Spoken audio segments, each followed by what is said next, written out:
We've got another Equitana educator on again today, and it's Sallyanne Slater from Slater Equestrian. But before we start with Sallyanne, I'm just going to tell you a little secret about Sallyanne. She made an oath to herself when she was 4 that horses would be a huge part of her life. So she credits her love of horses and teaching some of the biggest lessons in her life. So we're going to talk to her about that. But before I introduce you, I'd just like to remind you that at International Horse College, we want to make sure that you're enrolling in the right course for you. So the right course for you takes into account your previous experience and qualifications in the horse industry, and will consider any RPL or recognition of prior learning. And we also consider your career goals and your current time and travel restrictions. So talk to a career advisor. Just simply book a time at internationalhorsecollege.com or call them on 07 for Queensland 3102 5498. That number again is 07 3102 5498. And the number's also on the website, internationalhorsecollege.com, registered training organisation 31352. Sallyanne, welcome to Horse Chats. Thank you, Glenys. Lovely to meet you. Yeah, great to talk to you, Sallyanne. I'm looking forward to meeting you in person at Equitana. Oh, me too. I'm very excited. It's coming up, isn't it? Sallyanne, to get to know you a little bit better, normally I ask our guests, have you got like an inspirational quote? Have you got something that you teach people that's like just pivotal to their learning? Something that you say to yourself, something that you just like to remind yourself about? Have you got something you'd like to tell us today? I absolutely do. I have something that I work with whenever I'm working with myself and a horse, or when I'm working with a person and their horse. And my quote that really remains true for me is to meet the horse where the horse is at. And that really just means to feel into the situation and feel what the horse is trying to convey, and trying to meet that horse at that place. So I work on a threshold when I'm working with people and I'm training horses. And I like to start, as I'm saying, where the horse is at, and I like to gently move around that threshold, because that means that you never get into a situation whereby you're forcing an animal to do something that it doesn't want to do. The animal feels that you're working together because you've recognized that point. And I like to work like that because I'm not a person of big structure myself. And so I like to work with the horse from a mental point of view. So I like to work with the horse's mind rather than a physical approach. And I feel that that way we get a lovely connection, and, you know, we can form a nice relationship without it being, I'm telling you what to do. I like to work together so that everybody's amicable and happy. Now, this way that you're working with horses, did you have it, like when you were 4? Did you know that you wanted to work with horses, but then at a particular time you went, so this is the way I've got to work with horses? Or did it just grow and evolve over time? As a young person, I was very much an empath. At the time, I didn't realise that. I thought everyone kind of was like that, but I could feel. I was always really drawn to animals and smaller animals earlier on, but I could feel when there was a change of attitude in our dogs. I remember as a kid, and I could also feel that in people. I can, sort of read the room and feel when somebody doesn't feel right. And I'd often take that on as my own. And I just thought that that's what everyone did. And so when it came to working with horses, I had a real ability to kind of read the energy of the animal and when it was about to change, and almost sort of had a bit of an intuition with that prior to learning any skill around the horse. And often too, when I'm working with a horse or a horse comes for training, I always start in groundwork, and I'll have the horse on the lunge, and then I'll think, I've got a bit of a sore knee or whatever. And then I think, no, that's not mine, that's the horse's. And I sort of I'm a real feeling sort of a person. So yeah, I think I've always been like that, to answer your question. So if someone brings a horse to you for training, Do you have like a particular ethos and say I'm going to use this way or these training methods to, to work with your horse? Yes, I do. I look at each animal quite individually, and my ethos is once again to meet the horse where it's at, start at that point, and I'll do a series of low level sort of testing in terms of education, through my groundwork, etc. And then I start predominantly with groundwork because that gives me a really good idea and a good feel for where the horse is at. And then I'll grow that prior to hopping on the horse because I like to grow that relationship first, have an idea of, the reactions and that sort of thing. And then, I generally give myself about 3 to 4 days to a week of that sort of work with the horse. And then by the time I get on, I've got a lovely relationship and I know basically what the horse is how it's going to react to different stimulus. And I work from there. So if we've got listeners and they would like to come and see you, especially at Equitana, because they'd like to build a better connection with their horses, the sort of training that you'd recommend them, or what would you say if someone came to you and said, how can I build a better connection with my horse? I would say listen, and I would say there's so much information around the body language of a horse, and I would say get in tune with what that actually means.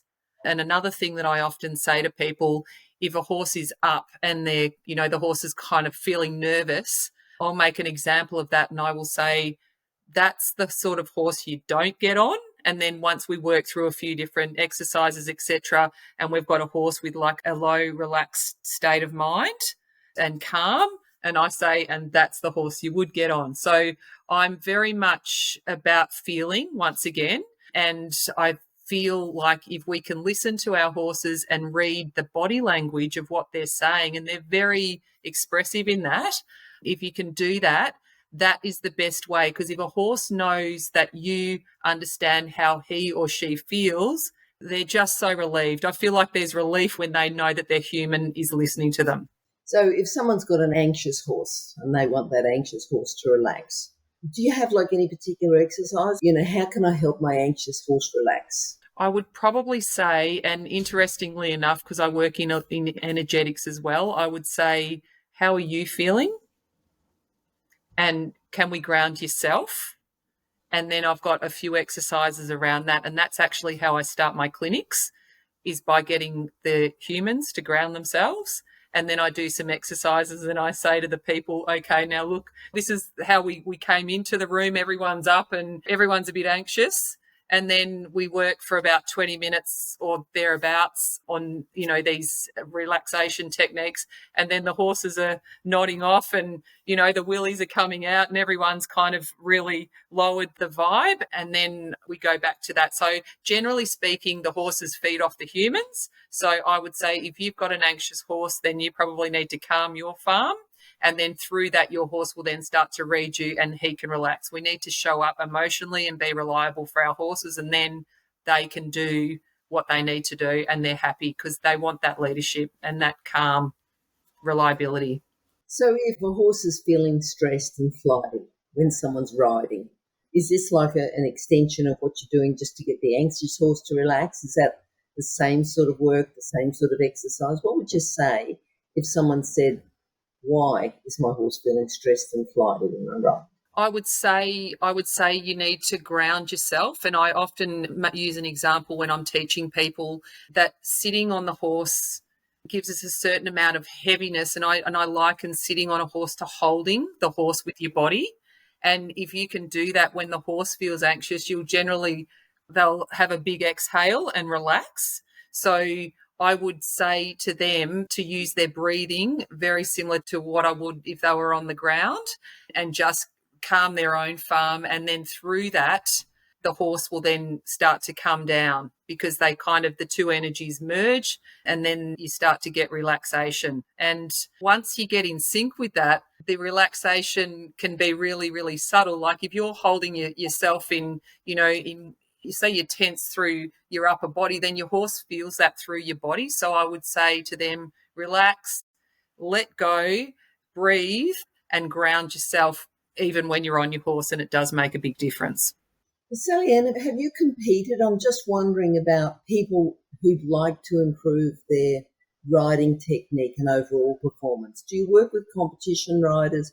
Tell us about the people that you work with and also how you ask them to improve their riding technique and overall performance. Sure. I work with all riders. I work with people that compete. I work with people that don't compete, people, pleasure riders, everyone. Most people who have a horse could come and see me and I could offer assistance with technique. I've been classically trained in dressage and I competed for many years as a child, teenager, young adult in the show ring. And I've worked with our Olympic representative in dressage, and I've worked in Japan for their Olympic show jumping team and in the outback. So I've kind of touched bases with most areas of horse riding, but the classical dressage is where I've done most of my training, and I would work on position is really, really important, but relaxation within that position to improve any riding. So position being that there's a relaxed strength in your body's position and it's very correct where it's placed. And then through that, learning to adapt to the movement through your body and being able to create that steadiness through your movement and your position. Do you find that when you go to, like when you're in Pony Club and competing, going out back, working in Japan, do you find that people have got the same connection, the same way, or do you find that because people have got like different cultures, different backgrounds, they might be more focused in one area or better in another area and got gaps in another area? I think culturally that certainly comes into it. I think as Australians in this lucky country, I think we tend to have a really great idea of feel. I think some of the countries that I've worked in have lacked that a little bit. And I think that's probably cultural because they haven't potentially tapped into that like what we do as Aussies. But yeah, there's definitely people that have got a more natural feel for riding than others. But in saying that, if you've got the desire and you've got the drive to have a go, I think everybody can improve.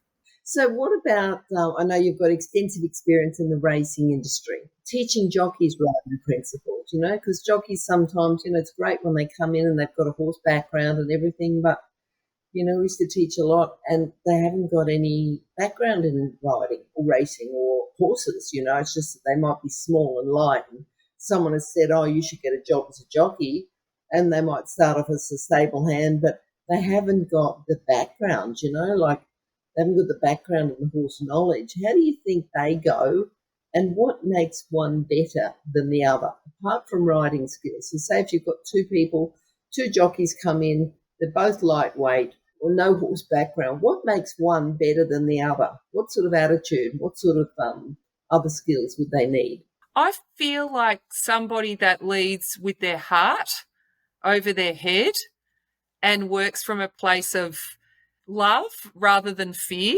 I think that makes a better rider and a more empathetic rider. And whether it be in racing or anything, I think somebody that can overcome their fear, if there's any, because of their desire overrides that to do it.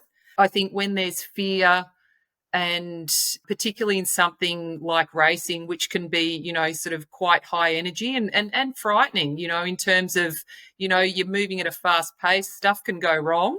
Somebody that kind of allows the flow to happen and can kind of override that because they just love what they do, I think that makes one better over the other. And fear often will come out in anger in riders in that area where it's sort of quite high pressure. So I think, if you're getting angry with your horse, you've sort of lost the plot. So that's a great detriment. Somebody that can overcome the worry of it, but sort of is coming from a better place and can be allowing and remain calm in a situation that's not completely in their control, that person's going to be the better rider than the latter. And is that other riding as well, not just the racing industry? Absolutely, 100%. And it's never about force. I've had plenty of horses through my stables that have had really great big natures, and if you handled them with the idea of trying to force a situation, you would be definitely coming off, second best. So it's often about kind of being a little bit sort of, your horse might be thinking, I'm going to go this way, and you might delegate over this way. It's more of a delegating over, what about over here, or what about over here, and what about a little bit of this rein, rather than you will, because horses generally, the better, more sensitive, highly tuned horses don't respond so well to being told what to do. And Glenys, I understand that, because I don't like being told what to do either. Okay. Now, if you go out and do clinics, okay, so where are you doing your clinics at the moment? Sure. I'm based on the Mornington Peninsula. So most of my clinics are around the Mornington Peninsula and surrounds. I've done most of them around that area. I've also done a couple in Gippsland and a bit further out. And obviously when I was living in Queensland, I did a couple around those parts as well. But yeah, mainly the Mornington Peninsula. So if you get a group of riders, that you've never seen before, you've never had anything to do with them, and this is not just for one clinic, just all different clinics. Just, think about the last 12 months, 2 years, 5 years. What's one thing, the main thing that comes up more than anything else again and again and again? You find yourself teaching it, like a basic lesson, and you might even start off like that. Just something that, and this is for our listeners, so they can go away and say, oh, this has opened up my awareness. And everyone has their particularity.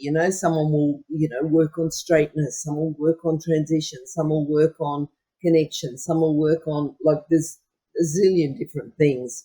And that particular coach, because of their experience, they feel that this has got slightly higher, I mean, it's all got priority, but slightly, they just want to get this right before they go on and do anything else. Have you got something like that? I do. And mine would be, because I work, the demographic of people that come to me generally sort of from sort of 20 plus. And my lesson for most in my clinics that I find myself repeating over and over is, don't compare yourself now with this horse to what you were doing 5, 10, 15, 20 years ago with your last horse. Because if you do, you're working on expectation, and it is the root of all evil, because what you have now is not what you had back then. And I would say to most people, even though you'd like to be more advanced than what you actually are, start where you are, and you will find that you're advanced so much quicker than what you would if you try and take 3 steps forward than where you actually are right now. Yep. And that's sort of how we started, where you said to meet the horse at the level the horse is at, and you're saying to the rider, meet yourself at the level you're at and build on from there. Absolutely. And that way, Glenys, the rider can take responsibility for, like, we've all got baggage. We're human. We wouldn't be here. We would have evolved into the next light. We're all here learning lessons. So if you can meet yourself where you're at and your horse where you're at and be really honest about that and work through that, and often I find too, most people, being human, we've all got areas of fear, and that's okay. So long as we look at that and take responsibility and take steps to move through that. I think the worst situations to deal with for me are where people won't look at what's holding them back, or they don't want to know that. They kind of just, they've got this expectation of, what such and such is doing next door, and that's what they want to be doing, their 95 centimetre jumps, and they want to be doing this and that, when they're actually kind of struggling to get over your 45 centimetres, for an example. If you can honestly look at where you're comfortable and what's holding back, and actually really look at that and even write it down so you can physically say, okay, yep, that's the one, that's what's holding me back, then that gives you scope for moving forward, and you can move through it once you've looked at it. But if you don't, it's going to be lingering in the background. Yep. No, I think the way you explained it was great. Now, the other thing is too, because sometimes I ask people questions and then they say, oh, I wish you would have asked me that.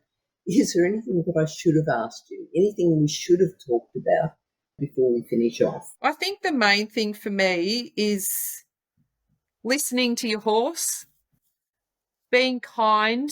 And I suppose that the other thing that I would like to share is that when you're working with your horse, put yourself in their shoes. Yes, we're different entities. They're horses, we're humans. But if, like if you think of workload and what you're asking your horse to do on a daily basis, I think it's really important to have a look at what you might have done the day before with your horse in terms of workload. You might have kind of, spent an hour and a half riding your horse, and then you might decide that night that the following day you're going to go and do a similar thing. Just pay some thought to how the horse might be feeling. Is he going to be a little bit sore because he worked quite hard? And I think what you want to do with your training is have your horse excited to see you the next day in the paddock when you go out to see him or her, and just be mindful about what you're asking. Mix it up so it's not all the same, boring and mundane, and just be aware of the physicality. And, they get a little bit sore and tired sometimes too. So just check in with that sort of thing. Okay, now if people are saying, right, well, I really want to see you at Equitana. You're delivering 2 sessions, is that right? That's right, yes. And I do say to people, check your schedule, because at the last minute sometimes things can change. But tell us what your schedule is at the moment, and also too what you're teaching. Okay, sure. So my schedule, I'm on Thursday the 14th and Friday the 15th. Thursday the 14th, I think, and once again, it is subject to change. I think it's 2:30, and the Friday, last time I checked, I think was 11:45 or around 12 o'clock, somewhere like that. But once again, as you're saying, check, because, we change and merge a little bit. The first day, on the Thursday, I'm going to be working in groundwork. I've got 2 horses that I'm bringing along, and one is an older, more advanced horse, and one is a 4-year-old that's quite green that I'm working with.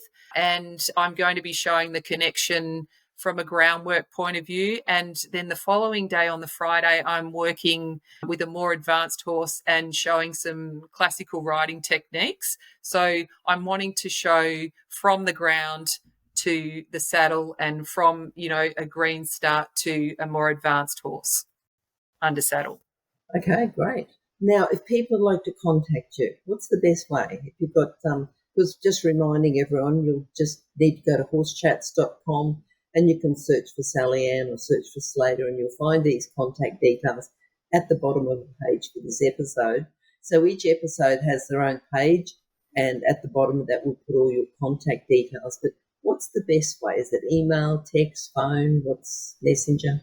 For me, probably text, because I'm old school. I do have a website, Sallyanne Slater Equestrian, and I do check emails regularly. But I think phone, text is best for me, and I that way I get back to you pretty quickly. Brilliant. Sallyanne, thank you. Thank you for coming, and thank you. And we hopefully will catch up at Equitana and maybe catch up after that as well. That sounds lovely. Thanks so much for your time, Glenys. I've really enjoyed having a chat with you. Thank you. Thanks. Bye-bye. Bye.